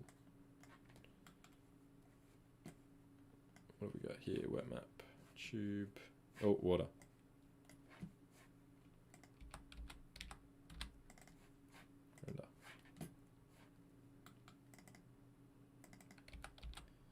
Well, what is going on there? Oh, let's have a look at our tube.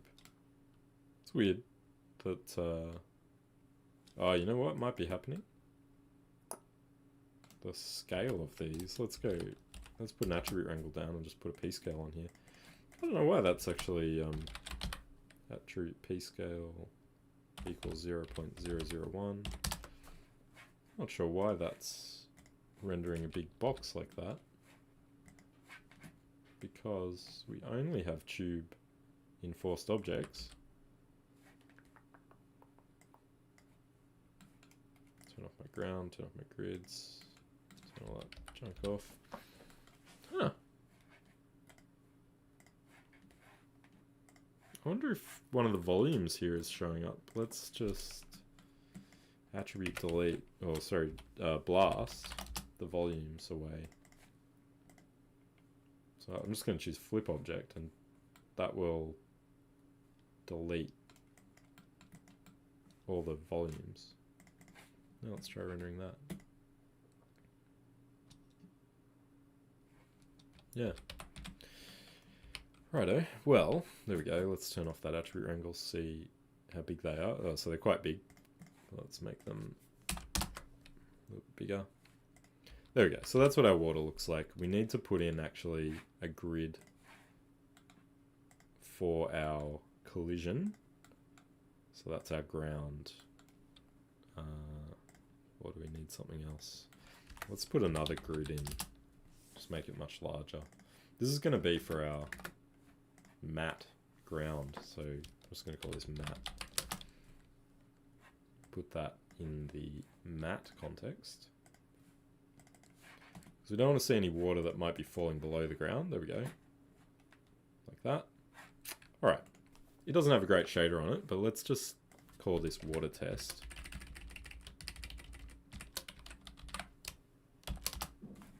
Save. Bring it into nuke. Grab that one. So this one's going to go over the top of the wet map. We don't need that merge anymore. Just doing it via the grade. Going to reformat. So obviously it needs a better shader. It's just bright white at the moment. But what is going to happen is that the water is going to spray out, hit the ground, darken the ground from this wet map that we've written out, and we'll get better integration. Because you can see without that, it just kind of sits on top. I mean, it looks crap anyway, but it just sits on top. But with this, it gives it sort of something, it's almost like a shadow, but it gives it something to kind of integrate it and make it feel connected to that plate, that image. So, you know, this would benefit from having a transparent, refractive kind of shader on it with a bit of a bit of white in there just to make it feel like it's lots of little particles. But you can see how this isn't really working in terms of the simulation. It's too kind of, like, you can see lots of curl and stuff like that. In reality, you probably wouldn't see that sort of stuff. So we really need to work on that. And also, it really needs a proper material and proper lighting to make it look good. Let's see if we can drag that on there and get it applied. Once the lights kind of work with it, then... Oh, there we go. So you can see now it's receiving lighting. It's just grey now, but it looks even, you know, it looks already a lot better.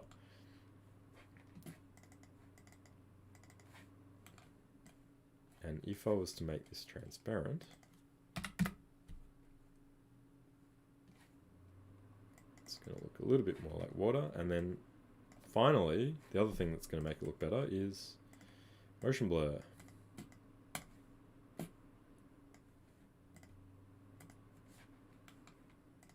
Because it's a moving thing and it's moving quite quickly, so it needs to look blurry.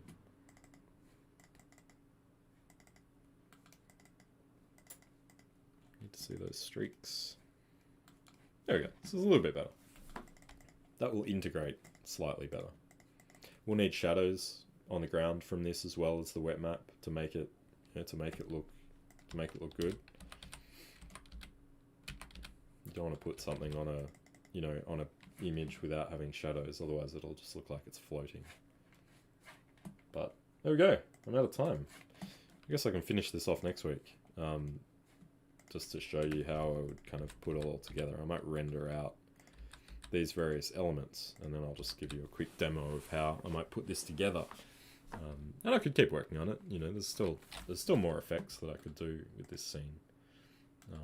But hopefully that gave you a kind of interesting look into, you know, how you could potentially do this stuff yourself just by taking an image, looking, you know, starting with a stock footage website.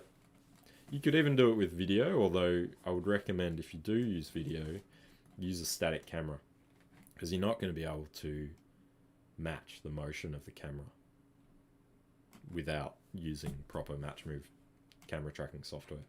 So if you're doing it the way I'm doing it, like I saw this one and I thought, oh, it'd be cool to see something kind of rippling through the ground on this image.